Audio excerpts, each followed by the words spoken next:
Welcome to the Myth, Legend and Lore podcast.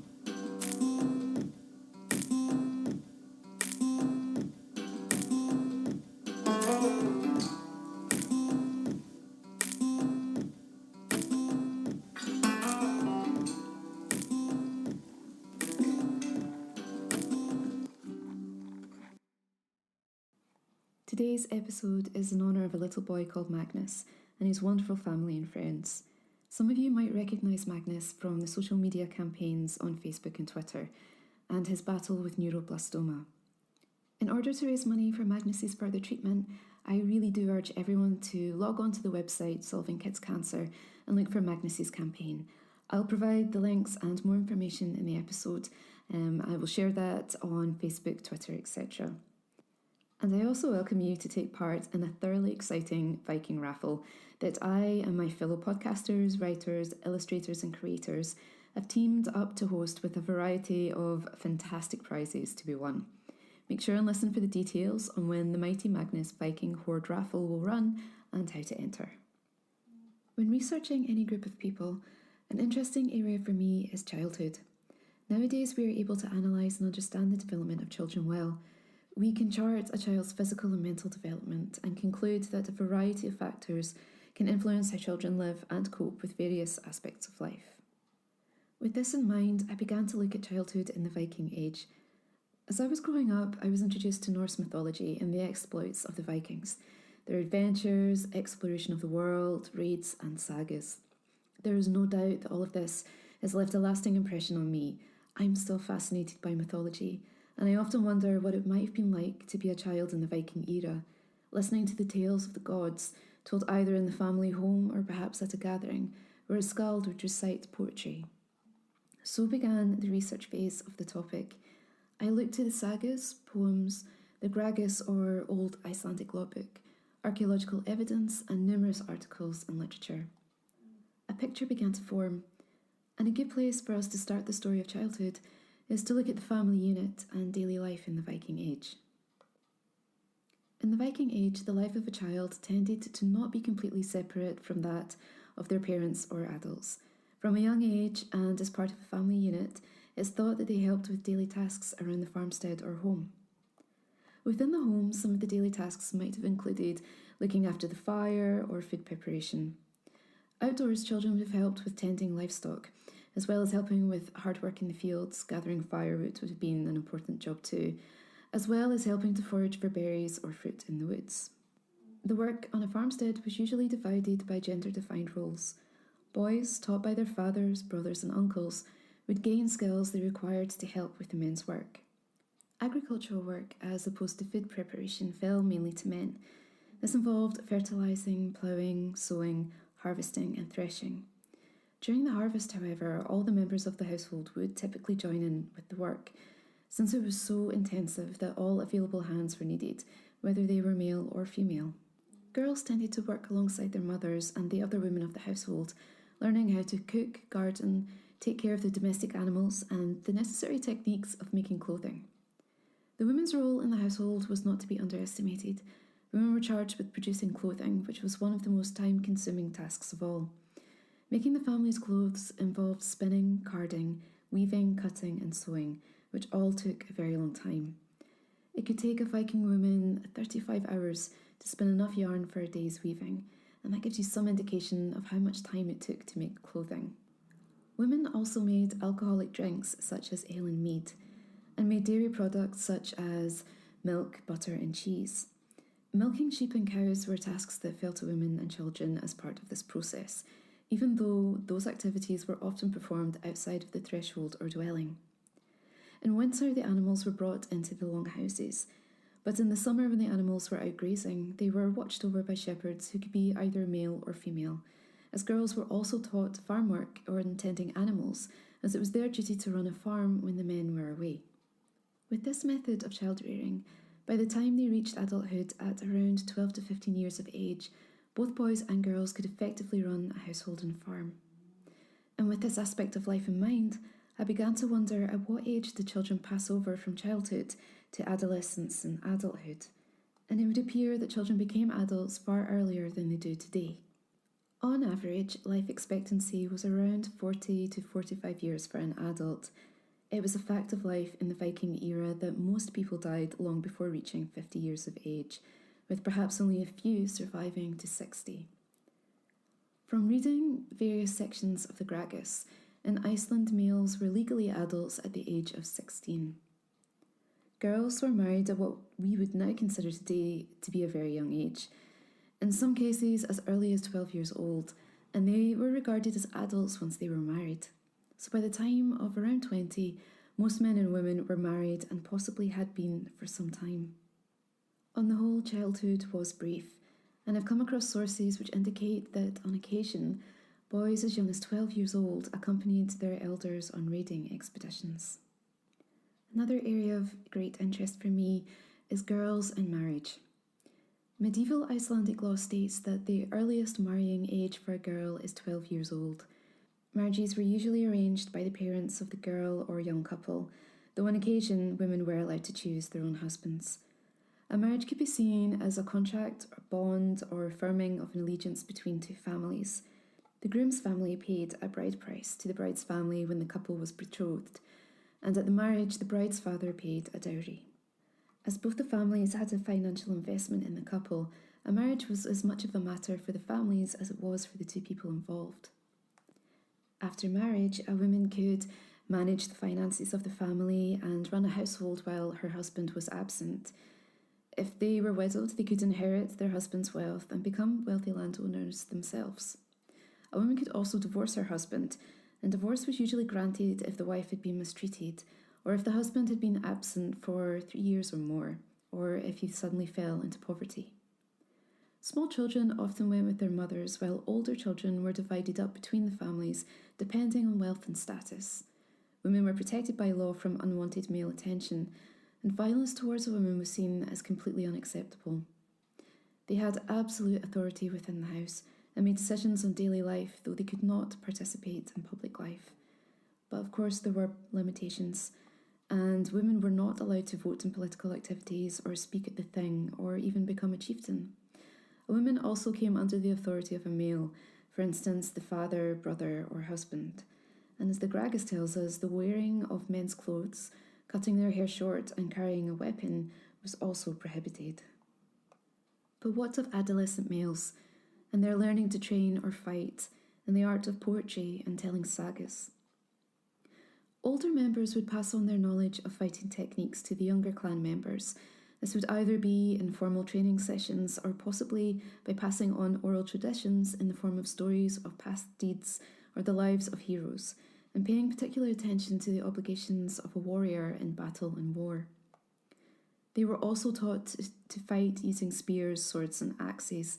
Fighting was very much a part of life, and this was an excellent opportunity to improve one's fighting skills, and some hoped they could one day become great Viking warriors. A Viking boy caught fighting was not punished by his parents, unless of course he had caused serious harm to his opponent or the family honour or name.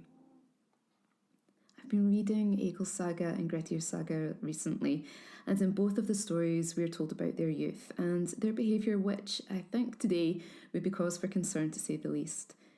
These sagas are very good examples of children who aren't necessarily described as being innocent or naive. In fact, you could say it's quite the opposite, as both of the boys commit acts of violence that results in the death of their opponent. And in both instances, the victim is killed with an axe. So these tales are good examples of young boys being trained to fight and with very deadly weapons. I'm going to share with you today sections from both Egil's Saga and Grettir's Saga, but first I'll give you a very brief description before we start on the story. Egil's Saga tells of the youth and the long life of Egil, a warrior and a poet, and a morally ambiguous character who is capable of composing quite beautiful poetry, of extreme loyalty and deep friendships, and committing terrible acts of brutality against his enemies. He sets out to avenge his father and he faces many battles, not least against Eric Bloodaxe, who was the king of Norway. It's an enthralling tale, and a few points from the story that describe his childhood would be: he's described as ill-favoured with black hair. His strength at 3 years of age was that of boys twice his age. He was talkative and word-wise, though hard to manage when at play with other children. He would often take matters into his own hands, even when this meant disobeying his father, but not to the detriment of the family's honour, which of course was extremely important. It's at the age of 12, when he's encouraged by his elder friend Thord, and his temper and brutal nature, he kills an opponent with an axe after coming to blows during a match at the Winter Games. His father Skallagrim and mother Bera are aware of their son's nature, but they accept it. His mother goes so far as to say her son Egil has the nature of a freebooter, which was a pirate or a lawless adventurer. And as soon as he could find a ship that would take him, it would be a good thing too. In Grettir's saga, it's just a thoroughly exciting and dramatic tale. It tells of the adventures and actions of the outlaw Grettir the Strong in Iceland. Written at the end of the 14th century, it describes the events of about 350 years earlier. We learn of the actions of Grettir as an outlaw, and the foes that he faces of both mankind and the supernatural. There's magic, warriors, trolls, Draugr, and these are just some of the things that he faces as he roams the wilds of Iceland. Of Grettir's childhood, it describes a child fair to look upon, with red hair and freckles, though not quick of growth. He is forward and rough in both actions and words. While he enjoys a good relationship with his mother, his father is described as having little fondness for him. As a child, Grettir mistreats animals that his father tells him to watch over, and is known for his misbehaviour. As he grows, he becomes tall and strong and is known for wrestling. At 14, he journeys to the games in the autumn tide, and there he takes part in a ball game where he comes to blows with an opponent. At the age of 15, he also uses an axe to slay another opponent. Let me read you a chapter from Egil's saga. Skallagrim and Bera had a great many children, but at first they all died. Then they had a son, who was sprinkled with water and named Thorolf. As a child he grew to be tall and was fair of countenance. Thorolf was far beyond children of his own age and strength, and as he grew to manhood he became doughty in most accomplishments, then in vogue amongst those who were well trained. Thorolf was right of cheery mood. Early did he come to such full strength as to be deemed fit for warlike service with other men. He was soon a favourite with all, and his father and mother loved him well. Skallagrim and his wife had 2 daughters. One was named Seon and the other Thorin. They were also of great promise as they grew up. Then Skallagrim and his wife had yet another son. He was sprinkled with water and named, and his name was Egil. But as he grew up, it was soon seen that he would be ill-favoured like his father, with black hair. When but 3 years old, he was as tall and as strong as the boys of 6 or 7. He was soon talkative and word-wise, somewhat ill to manage when he was at play with the other lads. That spring, Ingvar went to Borg, his errand being to bid Skallagrim to a feast at his house. He also named for the party his daughter Bera and Thorolf her son, and any others that Skallagrim liked to bring. Skallagrim promised to come. Ingvar then went home, prepared for the banquet, and had ale brewed. But when the set time came that Skallagrim and Bera should go to the feast, Thorolf made himself ready to go with them, as also some housecarls, so that they were 15 in all. Egil told his father he wished to go. "I am," said he, "as much akin to Ingvar as is Thorolf." "You shall not go," said Skallagrim, "for you know not how to behave yourself in company where there is much drinking, you who are not good to deal with, though you be sober." Then Skallagrim mounted his horse and rode away, but Egil was ill content with his lot. He went out of the yard and found a draught horse of Skallagrim's, got on its back and rode after Skallagrim's party. No easy way had he over the moor, for he did not know the road, but he kept his eyes on the riders before him when copse or wood were not in the way. And this is to tell of his journey, that late in the evening he came to Swaness. When the men sat there drinking, he went into the room, but when Ingvar saw Egil he received him joyfully, and asked him why he had come so late. Egil told of his words with Skallagrim. Ingvar made Egil sit by him. They two sat opposite Skallagrim and Thorolf. For merriment over their ale they fell into reciting staves. Then Egil recited a stave. Hasting I came to the hearth fire of Ingvar, right fain so to find him who on heroes bestoweth gold that the heather worm guardeth. Thou, of the snake's shining treasure, always a generous giver, will not then me of 3 winters, Dottir songsmiths discover. Ingvar praised his stave, and thanked Egil much therefore, but on the morrow he brought Egil as a reward for the poem 3 sea snail shells and a duck egg. And the next day the drinking Egil recited another stave about his poem's reward. The wielder of keen-biting windfowl gave unto Egil the talker 3 silent dogs of the surf swell, meet for the praise in his poem. He, the skilled guide of the seahorse, knowing to please with a present, gives a 4th gift to young Egil, Roundegg, the brook-bird's bed bolster. Egil's poetry won him thanks from many men. No more tidings were there of that journey. Egil went home with Skallagrim. I'll now share this chapter with you from Grettir's saga. Asmund the grey-haired kept house at Bjarg. Great and proud was his household, and many men he had about him, and was a man much loved. These were the children of him in Asdis. Atli was the eldest son, a man yielding and soft-natured, easy and meek withal, and all men liked him well. Another son they had called Grettir. He was very forward in his childhood, of few words and rough, worrying in both word and deed. Little fondness he got from his father Asmund, but his mother loved him right well. Grettir Asmundsson was fair to look on, broad-faced, short-faced, red-haired and much freckled, though not of quick growth in his childhood. Thordis was a daughter of Asmund, whom Glum, the son of Uspak, the son of Kjarlik of Skridsenseni, afterwards had to wife. Ranveig was another daughter of Asmund. She was the wife of Gamli, the son of Thorhall, the son of Vendlander. They kept house at Meals and Ramfirth, and their son was Grim. The son of Glum and Thordis, the daughter of Asmund, was Uspak, who quarrelled with Odd, the son of Ufai, as is told in the Bandamana saga. Grettir grew up at Bjarg till he was 10 years old. Then he began to get on a little, but Asmund bade him to do some work. Grettir answered that work was not right for him to meet, but asked what he should do. Says Asmund, "Thou shalt watch my home geese." Grettir answered and said, "A mean work, a millsop's work." Asmund said, "Turn it well out of hand, and then matters shall get better between us." Then Grettir betook himself to watching the home geese. 50 of them there were, with many goslings. But no long time went by before he found them a troublesome drove, and the goslings slow-paced withal. Thereat he got sore worried, for little did he keep his temper in hand. So some time after this, wayfaring men found the goslings strewn about dead, and the home geese broken-winged, and this was in autumn. Asmund was mightily vexed hereat, and asked if Grettir had killed the fowl.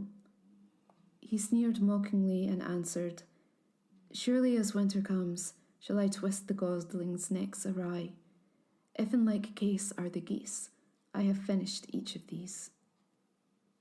"Thou shalt kill them no more," said Asmund. "Well, a friend should warn a friend of ill," said Grettir. "Another work shall be found for thee then," said Asmund. "More one knows, the more one tries," said Grettir. "And what shall I do now?" Asmund answered, "Thou shalt rub my back by the fire, as I have been wont to have it done." "Hot for the hand, truly," said Grettir, "but still a milksop's work."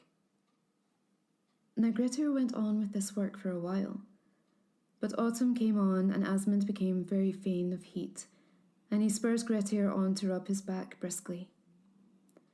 Now in those times there was wont to be large fire halls in the homesteads, wherein men sat at long fires in the evenings. Boards were set before the men there, and afterwards folk slept out on the sideways from the fires. There also women worked on the wool in the daytime. Now one evening when Grettir had to rub Asmund's back, the old carle said, Now thou wilt have to put away thy sloth, thou milksop. Says Grettir, ill it is to go to the foolhardy. Asmund answers, thou wilt ever be good for naught.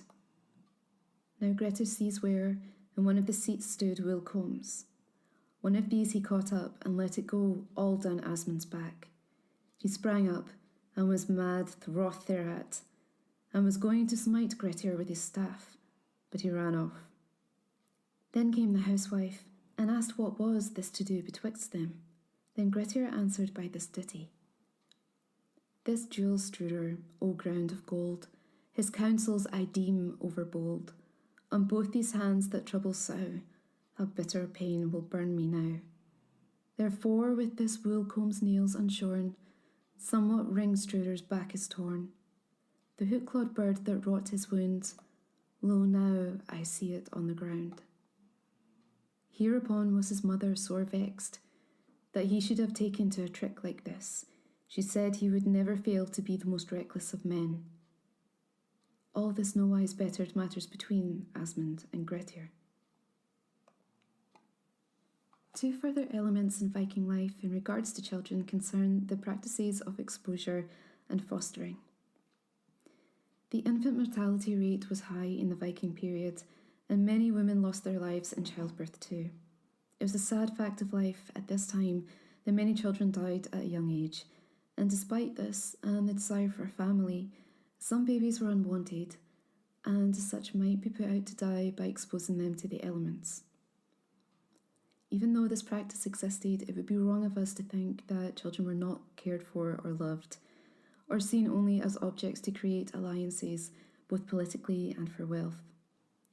Grave goods that have been discovered, such as toys and small ornaments, or clothing, even jewellery and small weapons such as knives, indicate affection and love for the child that had passed, either from its parents or loved ones. An extension of the family group was the system of fostering, where young children or adolescents could be sent to live in a separate household. Though Viking children were primarily raised by their mothers, sometimes children lived with another family for a period of time as a foster child. Foster parents received either payment or some kind of support from the birth parents, and fostering was seen as a legal agreement and an alliance, though it was not the same as adoption.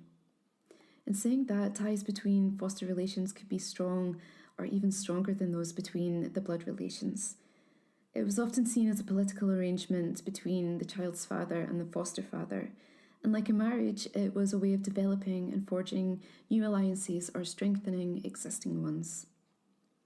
Such arrangements between families did not normally go beyond the boundaries of the clan, the most common form of fostering being to an uncle or something similar. In the household of the foster parents, the duties of a young adolescent boy would, for the most part, be identical to those of a child by birth. In order to learn necessary skills for farming, young boys were either working with their fathers or sent to live with a family relative or respected male in the ancient Viking society. Children learned how to plant, farm, raise livestock and trade.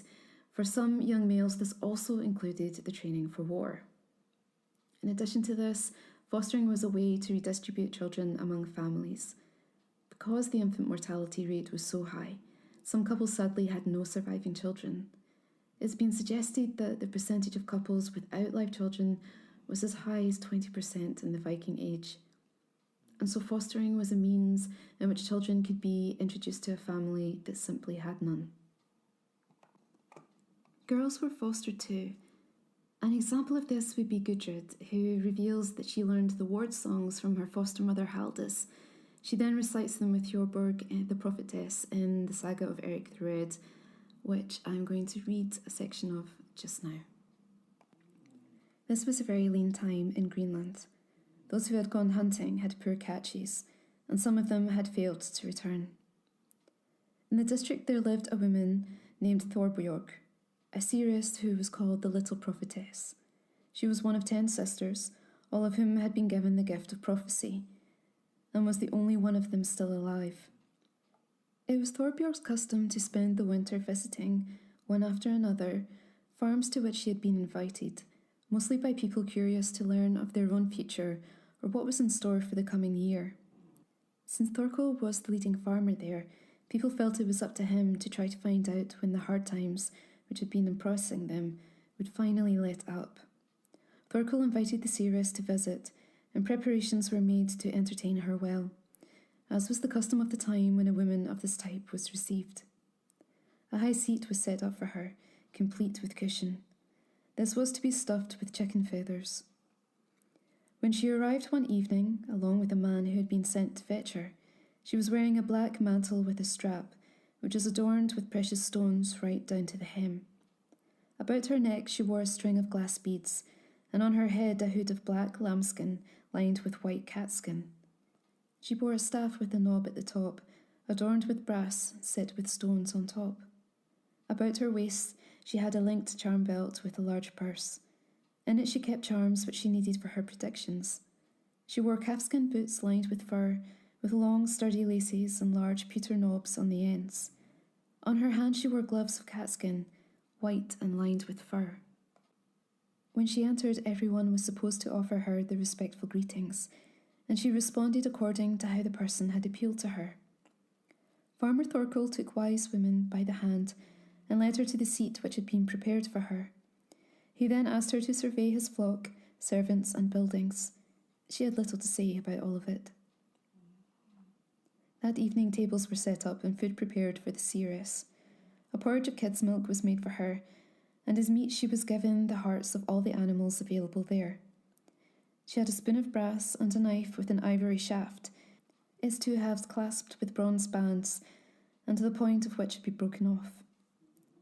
Once the tables had been cleared away, Thorkel approached Thorbjorg and asked what she thought of the house there, and the conduct of the household, and how soon he could expect an answer to what he had asked, and everyone wished to know. She answered that she would not reveal this until the next day, after having spent the night there. Late the following day, she was provided with things she required to carry out her magic rites. She asked for the women who knew the chants required for carrying out magic rites, which are called ward songs. But such women were not to be found. Then the people of the household were asked if there was anyone with such knowledge.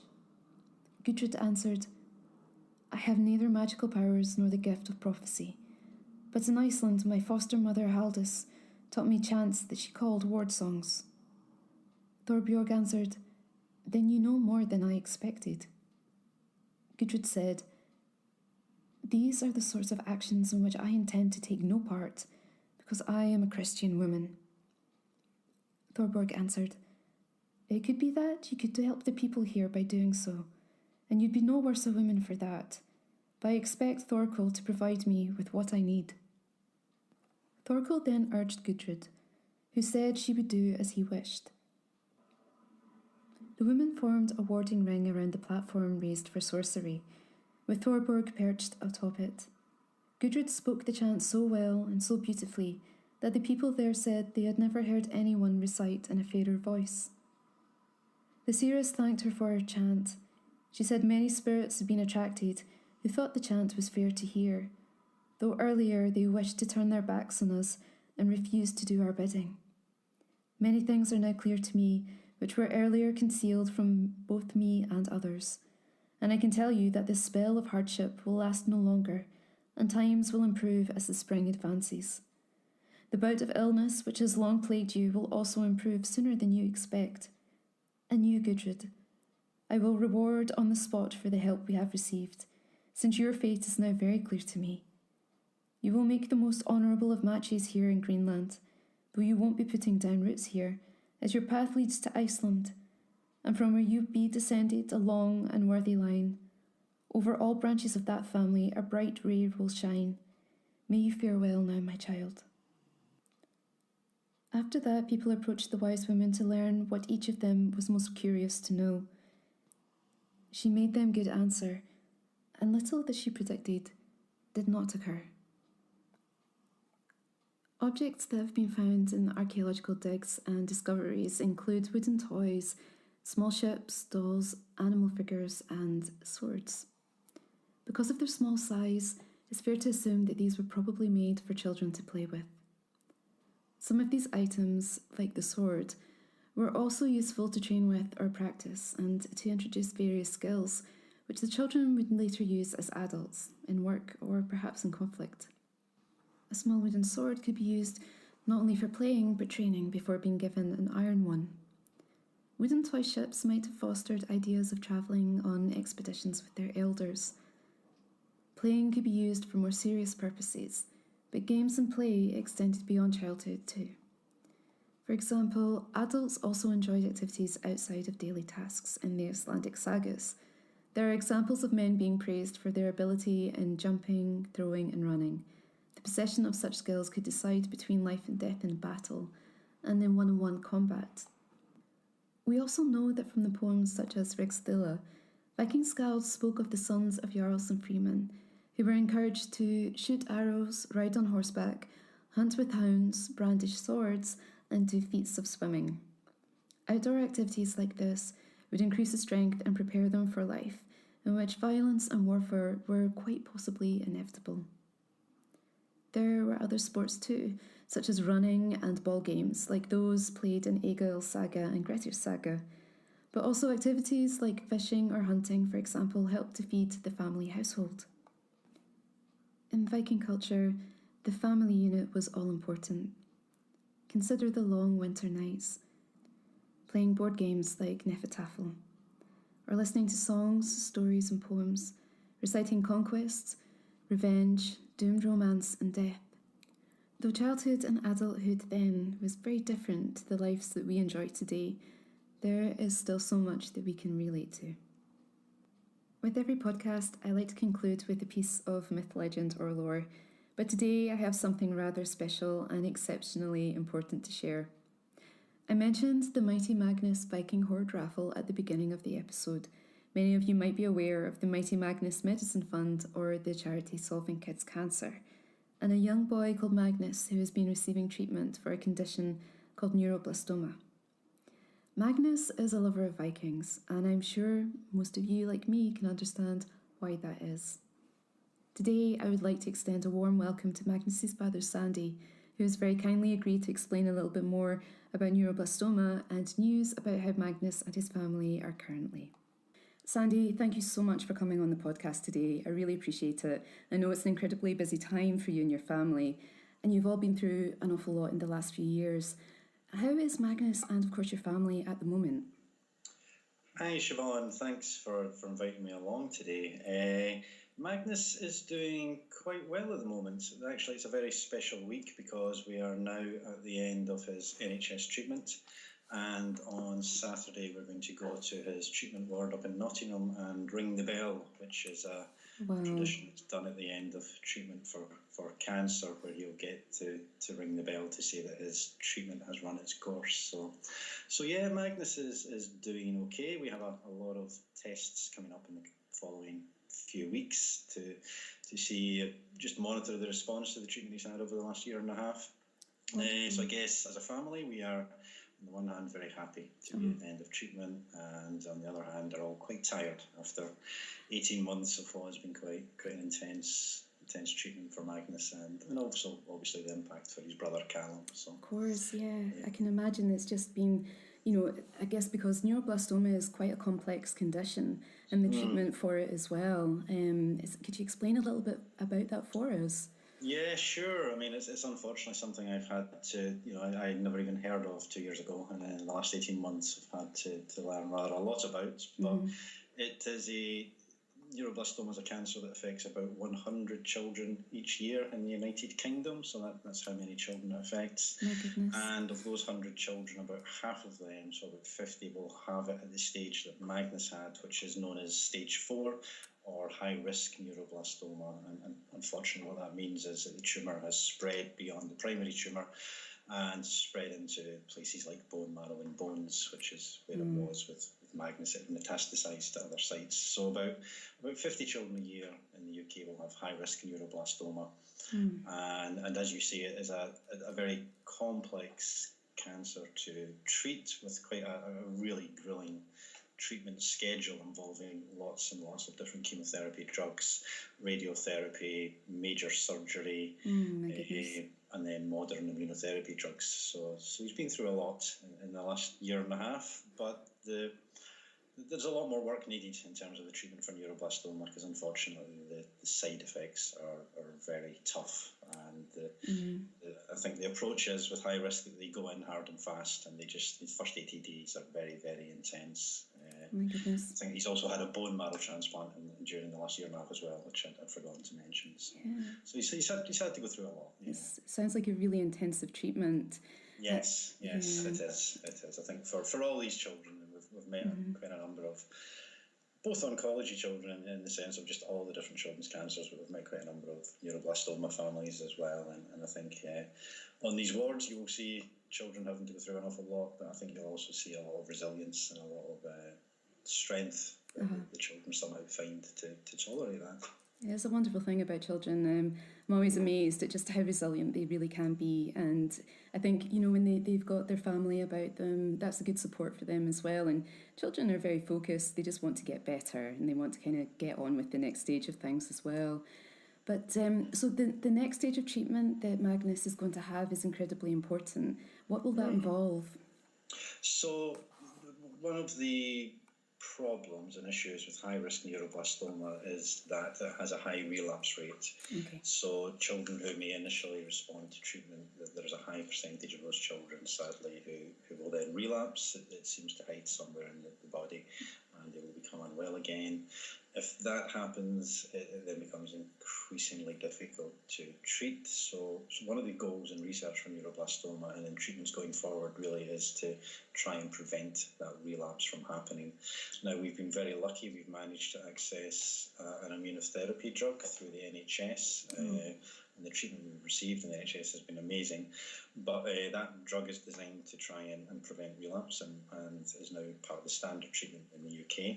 However, we want to take that approach further and to try and prevent relapse from Magnus. And the two options for that are there are two separate trials in the United States with different drugs aimed at that. So what we're hoping for Magnus is to enrol him in New York at Memorial Sloan Kettering Hospital, and that's on a trial of a thing called a bivalent vaccine. Okay.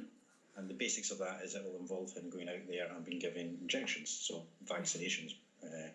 The idea being is to enlist the body's own immune system in, identifying and destroying any neuroblastoma cells should they reoccur. Right. So that's the plan currently. Gosh. To travel there.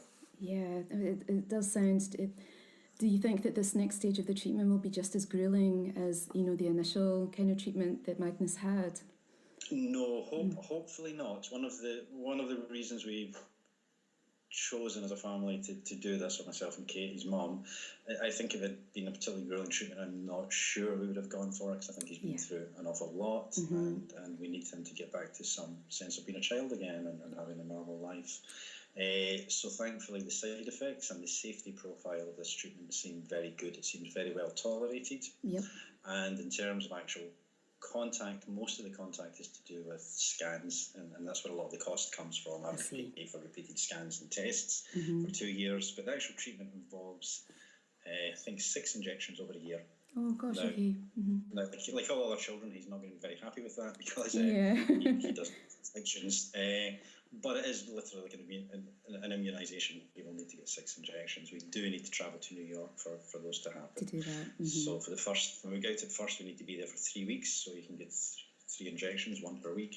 But after that, we only have to go back out every 3 months for a further injection and some further tests. Okay. And the scanning will be done in London, so we go and pay privately in London for the scanning to be done there. So that's our hope. It looks like a well-tolerated treatment. Because it's a trial, there isn't all the evidence there for it yet, but certainly it's a leading hospital in terms of cancer treatment, and it has a specialist neuroblastoma department. That's wonderful. We've done our research into looking into what would be involved. That's fantastic. Gosh, it's just so encouraging, it really is. And also wanted to ask a little bit about Solving Kids Cancer. They are a remarkable charity. I've been kind of reading a little bit more about them and the information and help and support that they provide. How did you find out about them? So Solving Kids Cancer are a charity that is aimed specifically at for children with neuroblastoma, and as you say, they're a great organisation. They are someone we encountered, I suppose, very early on in Magnus's diagnosis. When you Google neuroblastoma, as you do as a parent with a child with an illness, they're one of the first charities you would come up and would come across. Okay. Other people in the wards have talked about them. So they support families to access treatments abroad. So they will help us with our travel arrangements. They will help us with negotiating with the hospital in America. They have links and contacts over there. They can provide support to families. They run a conference once a year and invite speakers to come and talk about developments in neuroblastoma. So they're really going to be supporting us to access that treatment. We still run our own fundraising campaign, but they can provide sort of advice and support around that as well. So yeah, no, they're a great organisation. There's a number of very good charities involved in neuroblastoma to try and raise its profile and to try and support the families who are experiencing these difficulties. Yeah, no, it's incredibly important, I think, to have a support network. And through just having contact with yourself and your wife Kate and the team kind of behind social media, Facebook and Twitter, really come away with a very real sense of genuine kind of willingness to help and support, that people want to do this, want to kind of help Magnus in any way. Have you found that you've had a lot of support in the community? Yeah, I think we've been remarkably lucky. I think we have discovered, it's one of these things at these really difficult times in life, you actually then discover there are many, many positives out there, and one of them has just been how the community has rallied around us. Kate and I moved, we live in Brixworth, and right in the centre of England, and we moved here about 6 years ago. Previous to that, we were living up in Scotland, in Musselburgh and Edinburgh. And I think one of the things we've discovered here is just the community have really stepped in, and we have a group of friends who've really taken the burden for us of organising fundraising and running with it, because our focus has clearly been on Magnus and his brother Callum, and they have been amazing. They've really just ran with supporting us, running things, raising funds, raising amazing amounts of money, constant enthusiasm, energy. I think, between my gratitude to the community around us is immense. My gratitude to the NHS is immense, and I think recognising these things is part of what keeps you going, that actually there are always people around who want to help, and I know, like yourself and others, hopefully some of those listening to the podcast, I'm aware there's a lot of goodwill around. Definitely. In ways I'll never be able to truly thank people for, but I think it's been quite an experience to discover just that sense of community. And I think maybe at a time in the world when we are finding the opposite, there's lots of divisions, that actually most people are basically still looking out for each other and willing to go that extra mile, so that's been great. Oh gosh, definitely. Well, if we manage to help, and even in just a small way, then it's the very least that we can do. And what are some of the goals that Magnus has for himself for the year ahead? Is he got kind of things that he's looking forward to now that the bulk of the treatment that he's had is kind of passed? I think it's been lovely. In the last couple of weeks, we've seen he's been quite excited, and I think that's a recognition in him that we're talking now about the end of treatment. We're talking about what he's achieved. Magnus's goals, well, they probably revolve around things like Minecraft and superheroes and Playmobil, which he really likes doing. Playing with his Viking figures as well, I have to say. Excellent. So those things. He's due to start the Beavers, so he's about to start in our local Beaver troop, so that's really nice to see that he's going to start doing that. I'm not sure if it's one of his goals, but he has been out of school for a year and a half now, so obviously we were hoping to get him back into school and reintegrated. We had him at the zoo the other day, and Magnus loves animals. He's really keen on animals, so he really enjoyed that. So I think anything that involves seeing animals, being around animals, getting back doing stuff with his friends again, being able to do things more physically. He has lost a lot of weight through the treatment, and eating is still an ongoing problem for him. He has tubes getting into his body to feed him overnight, but he's not been able to swim for a year and a half, so one of his goals is to get back swimming, and there is a tube that goes straight into his veins at the moment. That will be removed in the next few weeks, hopefully. Once that's removed, he'll be able to swim again, or at least get into water again. So I think Magnus's goals are the goals of most 7-year-olds, and that's a good thing. Yeah, as Definitely. we've said, children's resilience is that they are far more in the moment than we are, and they're focused on the immediate and the things that they enjoy doing, and that's nice to see that he's regaining that. So for much of the year, because of the treatment, he's been quite out of those things. So, Of course. so yeah, I think Magnus has got a lot of goals, most of which probably involve card games. He's very into Pokemon and Magic card game now. Excellent. So those sorts of things. I'm having to learn all about card games. Of course. Yeah. And I absolutely do need to ask about Magnus and of course his brother Callum's love of Vikings. Of course, yes, yes. Well, do you know, I think partly the love of Vikings is inherent in children. I think there's just something about the culture and the ideas behind it. And I know there's a lot of misrepresentation in terms of horns on helmets and such like, but kids just love that. Yep. Magnus and Callum's love of Vikings probably started partly through his name, I have to say, because when you call your child Magnus, then it's a marvellous name. They do tend to attract Viking toys. Yep. And ask about their name and have an interest in that. Also through things like How to Train Your Dragon, clearly, which has Vikings as the main characters, and yes, Playmobil. They've got a lot of Viking equipment and Playmobil. So yeah, I think one of their uncles has always been very keen in giving them lots of toy soldiers, toy figures, and a lot of them were Vikings. Again, I think because of Magnus's name. He does, when we talk about his ambitions, he has actually got one, which is to travel to Shetland. He'd like to go there one year and see Ophelia. Oh gosh, yeah. So I have promised him once he is well enough, and at some point we will try and get up to Shetland, because I'd love to see that myself. I've never. I think it would be marvellous. It's one of those festivals I look at every year and it's on my list. I will get there eventually, but I'm sure Magnus would absolutely love it. Yes, so one year we'll get him up there for that. I think it's a dual thing. His love of Vikings come from his name, and we love the name. We really like the name and the meaning behind it. So I think it's kind of it's fed into itself. Oh, definitely. It's a wonderful name. It really is, I have to say. And Sandy, where might people go to find out a little bit more? So, Solving Kids Cancer website, and also the Mighty Magnus Medicine page. Yes, so on Facebook there is the Mighty Magnus Medicine page. That's regularly kept up to date, news about events. It has the contact details of the fundraising committee on the Mighty Magnus Facebook page, so if anyone wants to contact us to ask any questions or make any suggestions, and that would be lovely. That's wonderful. So that's on Facebook. There is a Just Giving page that changed recently when we joined up with the charity, so it's Just Giving's Magnus Dixon. Just look up the name Magnus Dixon on Just Giving. That page is there. And also, as you say, if you go to the main Solving Kids Cancer web page, then the information is there. And one of the things about donating through the Just Giving or the Solving Kids Cancer site is because they're a charity, it can be gift aided, which attracts extra money, obviously, because it doesn't cost the donator anything. Oh, that's marvellous. It gets written off against tax, yeah. So it's a good thing. And I think there's also a text campaign at the moment, so you can text 70085 and text the word Magnus5, and that makes a £5 donation towards the fund. So. Oh, excellent. But what I would say, and what I would always encourage people to do, is please contact us with any questions. Please, or even just to have a chat or to make suggestions. We're very open to anything and everything that we think can help Magnus and get him to where we want him to be. That's wonderful. It really is. And I will share all of the links in the description of the show.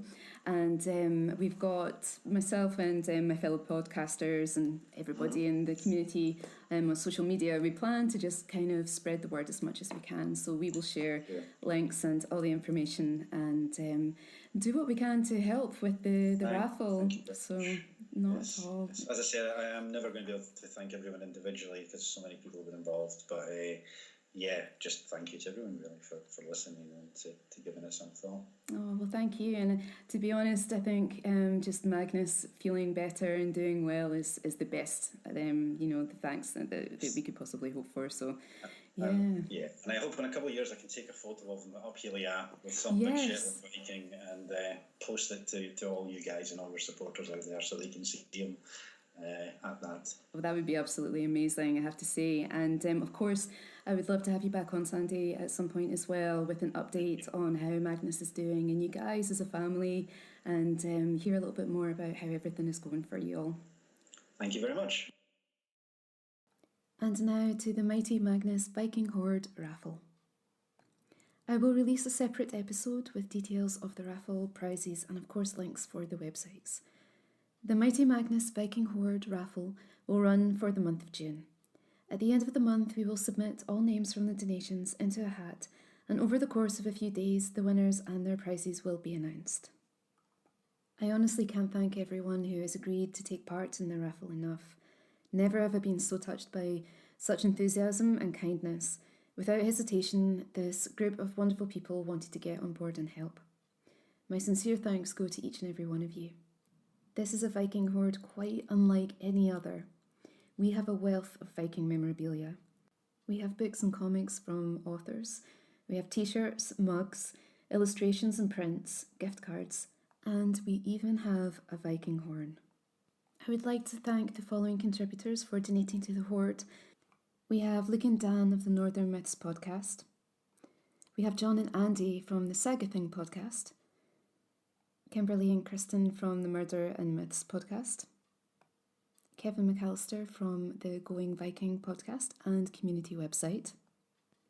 Ian Sharp, Eric Schumacher, Thomas Denmark and Milivoy Seren. The Froggy Viking who's making the Viking horn. And some of my friends and excellent fellow podcasters who will be helping out with shoutouts and retweets. We have Leah Commando from the Viking Age podcast, Fjorn's Hall, Rick Palmer from Some Other Sphere, Shan Esther Powell from the Celtic Myths podcast, and fellow author Joshua Gillingham. I will also be contributing to the hoard, and if you shop in the Myth, Legends and Lore store, all profits will be going directly to the Mighty Magnus Medicine Fund too. The rules for the raffle of the Mighty Magnus Viking Hoard are really easy. It's very important that you follow the steps though so that we have your details for the draw. Please donate using one of the two links, Just Giving or Solving Kids Cancer, to donate to the Mighty Magnus Medicine Fund. Make sure you include a note stating you are part of the raffle on the website that you choose. This will be an option when you process your donation. Make sure to either send a message via the Facebook page or by email so that we have your details for the draw of the raffle. You will receive confirmation of your entry either by messenger or email, and you will be contacted when we hold the draw if you've won. Now, if something goes wrong, please don't worry. As long as you have the confirmation email of your donation, then we can enter you into the raffle. You can find me on facebook.com/Magnus Viking Raffle or by email mlegendlore@gmail.com. I'm here to answer any questions anytime at all. Please feel free to get in touch. We wish you the best of luck and send our heartfelt thanks for your help. Remember, I will be releasing an episode purely with details of the raffle, so don't worry if you've missed anything. Today I have the joy of leaving you with a wonderful song by BaltaZzar, who I must thank for allowing me to play the song Brotherhood. I think it fits this episode so well. As always, I will include links to the band's website, social media and Bandcamp. I'm Siobhan Clark. Thank you for listening to the Myth, Legends and Lore podcast.